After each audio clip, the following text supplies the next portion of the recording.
Je vais reprendre ce texte en français. Je me présente, je suis le docteur Salam, je suis diplômé de Montpellier, je suis d'Alep Syrie et je suis un interniste. J'ai mon cabinet à Place Azizia.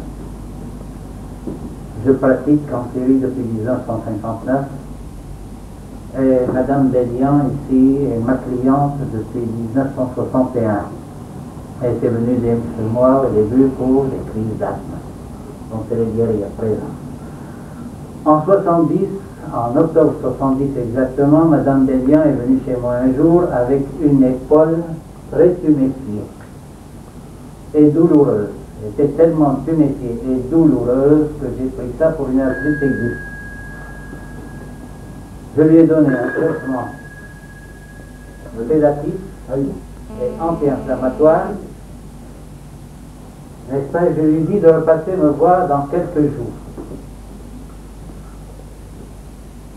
Or, quelques jours plus tard, elle est revenue chez moi, me disant que ne s'étant pas améliorée en 48 heures, elle avait été voir un rebouteux. Et que ce rebouteux avait constaté une luxation d'épaule.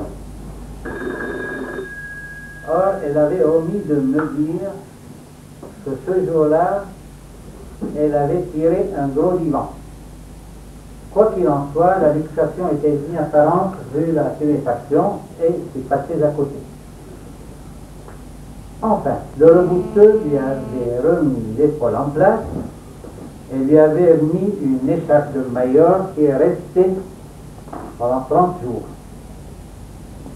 Or, j'ai constaté, quand elle est revenue me voir et me dire ça, qu'il y avait déjà une paralysie et une main en col de cygne. Constant. Au bout de 30 jours, quand l'écharpe a été enlevée, il lui a été impossible de relever l'épaule. On a tout fait, kinésithérapie, massage, effort, etc. Rien à faire et la main restait toujours en cette position.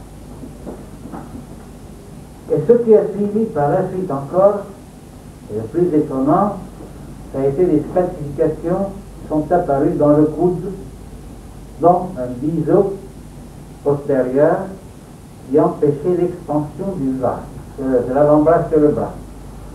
En plus, du blocage presque complet de l'épaule. Et en plus d'un blocage de la main qui est venu progressivement, surtout du poignet, de l'articulation carpienne, dû encore à la paralysie et à la main en col de cygne. Bien sûr, nous l'avons présenté à plusieurs orthopédistes qui n'ont rien pu faire, qui ont conseillé bien sûr la kinésithérapie et les massages et rien d'autre. Elle a été même voir un jour un médecin orthopédiste qui était venu d'Allemagne, n'est-ce pas, dans un village de la côte, parce qu'il est originaire de là-bas, qui lui a dit qu'il n'y avait rien à faire, qu'on ne pouvait rien faire pour ce bras. Voilà. En 83, au début de l'année, elle a entendu parler des apparitions miraculeuses et plutôt des miracles qui arrivaient et des choses étranges qui arrivaient à Damas. Elle a décidé d'y aller. Elle avait dit à son mari, là je suis sûr que je guérirai. Ça faisait déjà 13 ans que son bras était complètement bloqué, que le membre supérieur était complètement bloqué. Elle devait même se faire aider pour prendre son bain. Elle n'arrivait plus à employer le bras gauche. Quoi qu'il en soit. Le 25 février 1983, Madame Bélian a été à Damas et on lui a dit que Madame Myrna se trouvait à l'église. Elle a été à l'église et là, elle a été invitée à prier. Elle s'est assise et elle s'est mise à prier.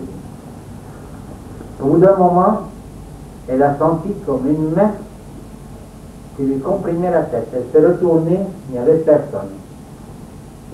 Elle a regardé vers Madame Myrna était loin d'elle. Elle a senti une bouffée de chaleur Et elle a été sûre en ce moment-là qu'elle allait guérir. Quelques instants plus tard, la main lui a poussé la tête une seconde fois. Elle s'est retournée, elle n'a vu personne encore une fois. Puis une troisième fois. La dame qui priait s'est levée et a quitté les lieux avec son mari. Elle s'est tournée vers les gens qui étaient avec elle. Il y avait 6 personnes de sa connaissance qui étaient avec elle. Elle a dit, eh bien voilà, je suis guérie. Puis elle a tendu les bras. Et les 2 bras se sont ouverts. Le bras gauche, paralysé depuis 13 ans, s'est ouvert. A fait le mouvement, le bras a bougé. Sa fille, qui était assise en face d'elle, n'a même pas eu la force de se lever, s'est mise à pleurer. Les gens qui étaient à côté d'elle se sont mis à pleurer. L'une des dames est venue lui dire, et la porte, tenez la main et serrez-la. Elle lui a serré la main et progressivement, elle s'est sentie serrée de plus en plus fort, elle a senti ses forces revenir. Et depuis lors, il y a 2 ans déjà, madame se lève à son travail, fait tout son boulot, elle retravaille avec ses mains, elle a de toutes petites séquelles, n'est-ce pas, qu'on voit ici, une amyotrophie, des interphalangiens, et ensuite une légère flexion, n'est-ce pas, du deuxième et troisième phalange. Sur la première sont restées les séquelles, mais qui ne l'empêchent pas de travailler de plus librement du monde. Nous l'avons radiographié en ce temps-là, quand elle est revenue, n'est-ce pas? Nous l'avons radiographié. Les calcifications se trouvent toujours dans l'articulation d'épaule, ainsi que le taquet se trouvait toujours dans l'articulation du coude, n'est-ce pas? Et malgré ce, madame bougeait son bras. Et jusqu'à présent, elle bouge son bras. Voilà ce que j'ai à déclarer là-dessus. Chacun est libre d'expliquer ça à sa façon. Pour moi, ce que la médecine n'a pas pu guérir, a guéri en quelques secondes. Je ne dirai pas comment.